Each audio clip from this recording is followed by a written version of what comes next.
Hey friends, if you wish to stop the auto reopen of programs after restart on your Windows 11 computer, then please watch this video. I will guide you through the resolution, or rather set the process. So search for Task Manager in the Windows search bar and open the Task Manager. The fourth tab from the top on the left hand side is called Startup Apps. Go to this one and then click on status twice till all these apps are arranged in the sense of the enabled ones first.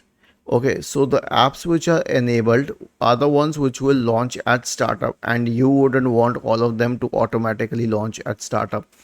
Most of them will work in the background, most of them will launch in the foreground. So let's say that I wish to disable Chrome. I don't want it to open at startup.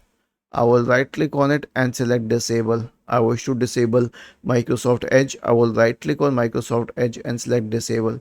Once these are disabled, they will not open at startup itself. They will only open when you launch them by clicking on that application or opening that application. Was this helpful?